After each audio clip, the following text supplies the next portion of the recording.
Hey guys, I want to thank you for watching this. My name is Graham and My name is Graham and I am, well, we'll get to that in a minute.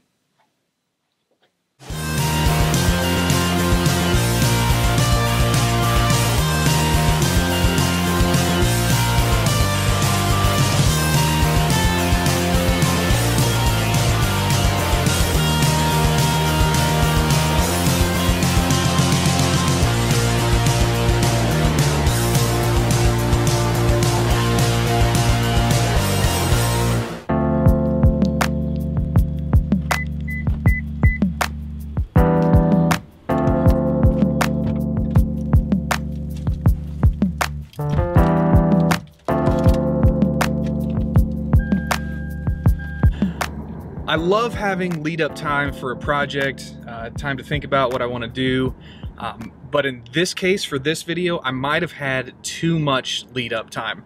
I've thought about this more than I've thought about a lot of things in a long time.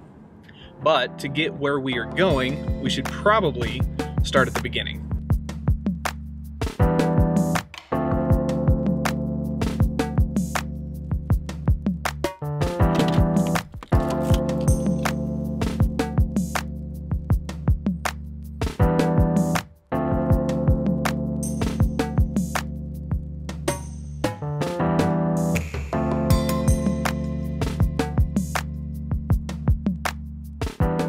I was born on February 15th, 1985. My parents were relatively young. My mom was 21, my dad was 24, and they'd already been married for 2.5 years.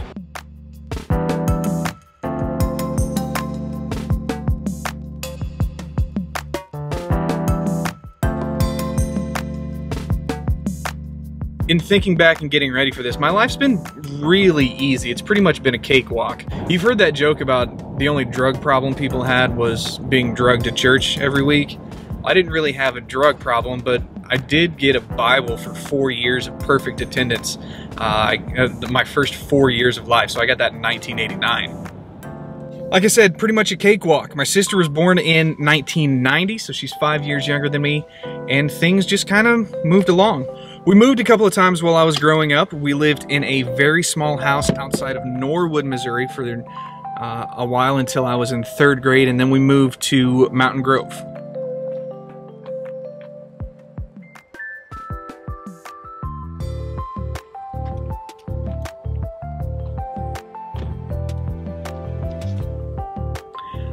So I told you I was born in 1985. I just checked our mail. I'm not that old yet. Jeez, calm down. I realize I'm losing my hair and some of it's turning kind of gray, but really? Really?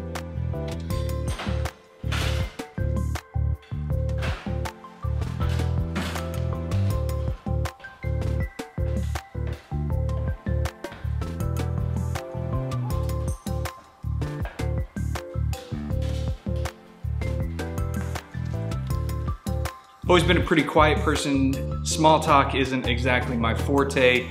I'm just a little socially awkward. Here's a fun story. It actually took me 2 whole days to call my wife for the first time to go on our first date, and I knew she would say yes.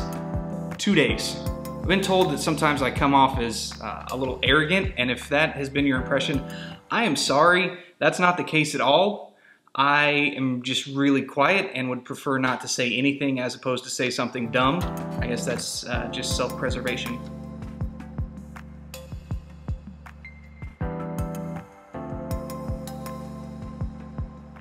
One thing I still struggle with is low self-esteem and very little self-confidence. I don't know where those thoughts first popped up, but they've stuck around in my mind for a while.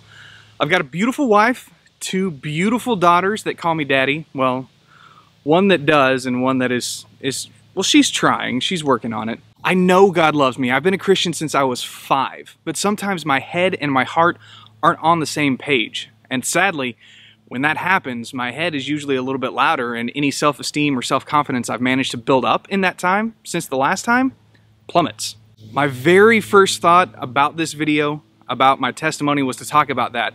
But I think we're going to save that for another time. I want to talk for just a little bit about the hardest situation in my entire life, the most difficult thing I've ever had to deal with. You see, I graduated high school, went to college, attended most of my classes, graduated with honors, moved home, got married, had a baby, eventually wound up with this job at the church. Everything was going really smooth, maybe a little too smooth.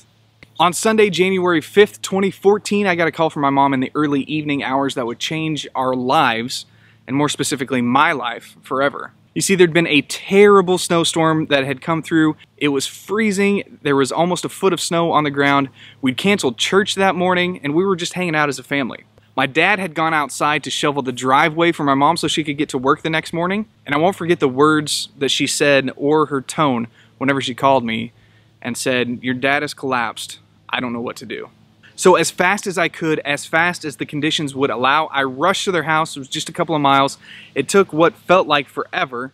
I walked into the house and there's my dad collapsed in the kitchen, breathing, but obviously not doing well. The paramedics arrived and we were all off to the hospital. My very first thought was that he had had a heart attack and it was just collapsed on the ground and he'll be okay. It'll be fine. But when we got to the hospital, the attending doctor in the ER said that it appears, she couldn't tell us for sure, but it appears that he had had a stroke, and they don't keep stroke patients in Lebanon, so we were off to Springfield. Had it not been for the terrible weather, he would have gotten a really expensive helicopter ride.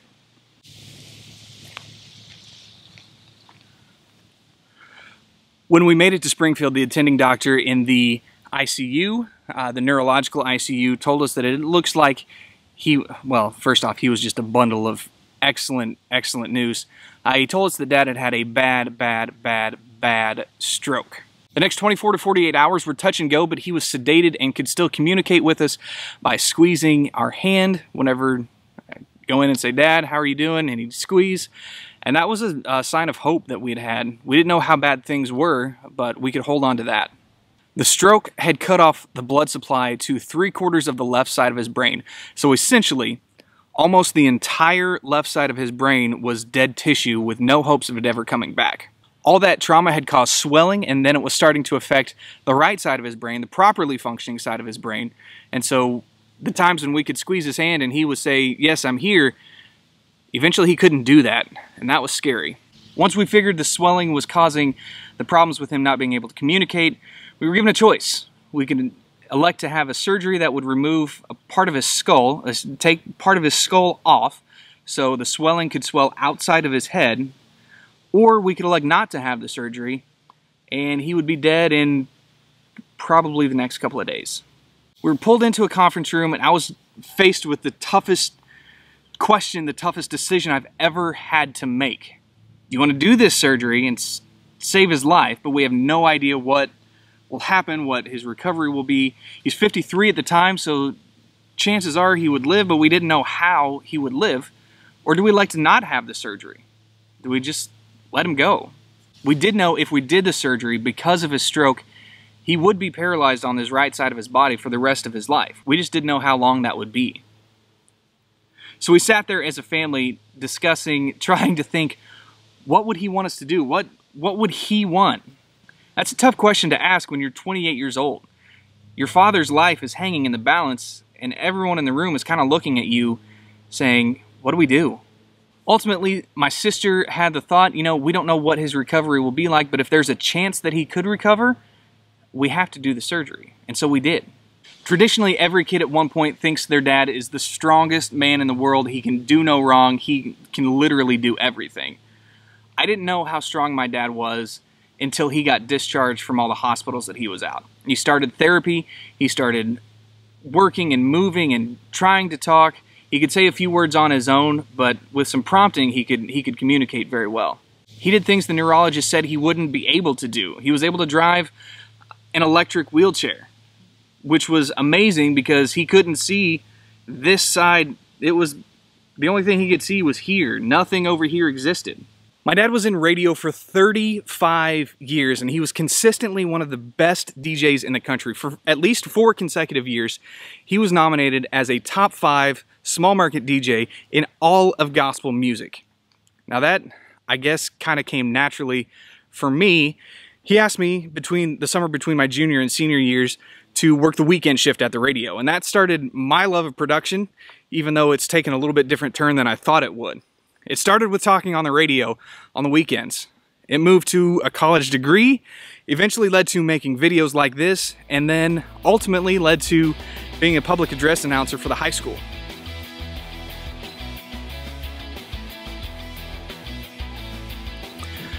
It's funny how days can go by, come and go each year, and there's no real significance to them, and then something happens, and then that day is super significant and stands out in your memory every year. Father's Day is one of those days for me. You see, on Father's Day 2014, I was able to go to church with my dad for the first time in over 6 months. That may not sound like a big deal to some, but you probably don't know who my dad was. You see, at the time of his stroke, my dad was the treasurer for LifePoint. He'd been at LifePoint since before it was named LifePoint. He was always standing at a door, greeting someone, welcoming them in with a smile. That started at the Mills building. When the first few months that we met, it moved to the funeral home where, rain or shine, he stood at the back door to make sure that whoever came in was welcomed with a smile. And then it moved to our current location. Before we had an official greeting team, that was my dad. You see, Dave's door is named after my dad. He was the type of silent servant that nobody really noticed what or how much he did until he didn't do it. If things were broken, he fixed it. He just took care of things.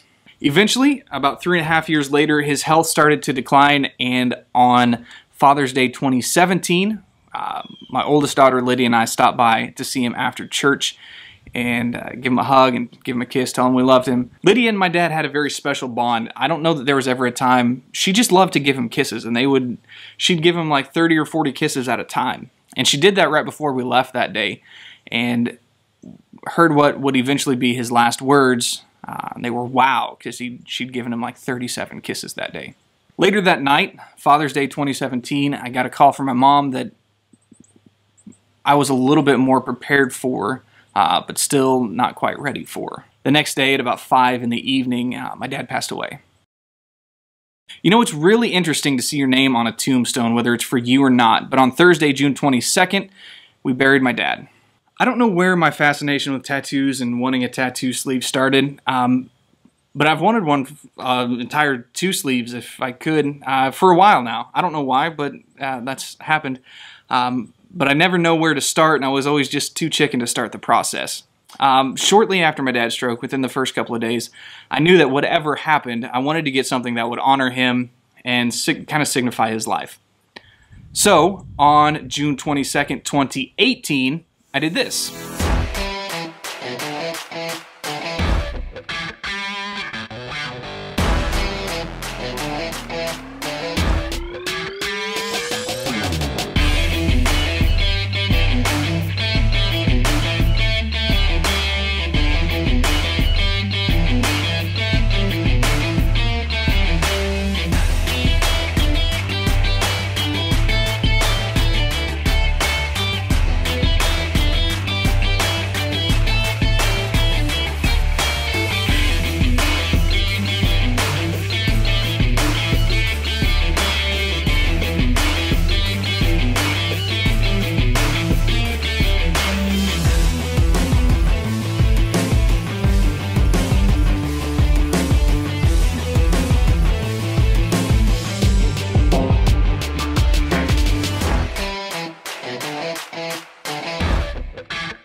at that.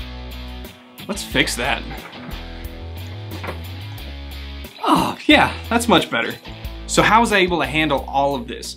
For my dad having the stroke, our family in turmoil for a while, he did better and then he did worse and eventually passed away. Well, to be perfectly honest with you, some days I'm not sure I've dealt with it at all and some days are really good and I'm like, yeah, we've got this under control. But I do know this, I could not have made it through anything without my faith in Jesus Christ. The Greek poet Archilochus is credited with the saying, "We don't rise to the level of our expectations. We fall to the level of our training." And that is exactly what happened in the days and months and years following my dad's stroke. If my parents only did one thing right, they did a lot more than that, but if they only did one thing right, is that we were raised in church. We were raised to know God. We were raised to know what to do when times got tough. In the days and weeks and months following his stroke, I did what my dad had trained me to do, what I saw him living out, and that was turn to God, to pray, to listen to what God was saying, no matter how he wanted to say it. The times I've heard God the most have come in the most unexpected ways. God revealed himself to me in the hug of a friend in the hospital as I was able to break down and just be consoled. He's revealed himself to me in songs on the radio. Just hearing that one song at that one right time, you have to know that was God.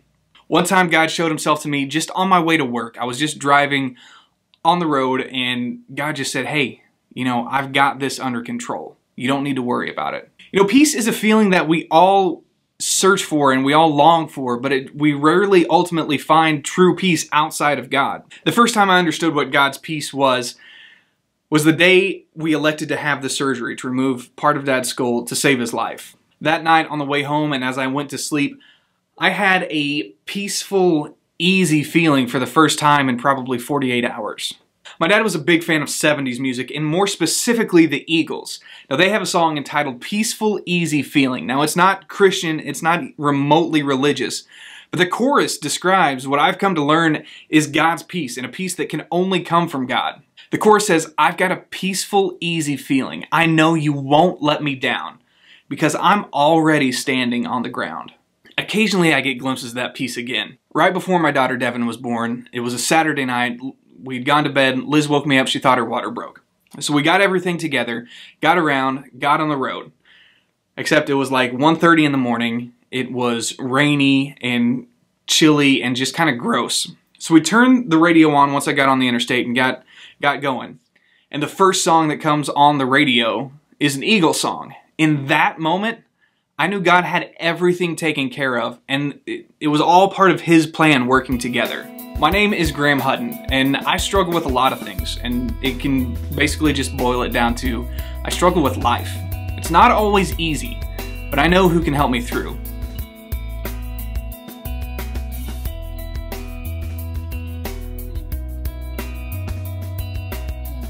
And finally, I'll finish with some advice from my dad himself. There are a few things in life that a Pepsi and a Snickers bar won't make better, except for maybe obesity and diabetes. I don't think Pepsi and a Snickers will help those, but then again, I don't know that there have been any specific tests to tell otherwise.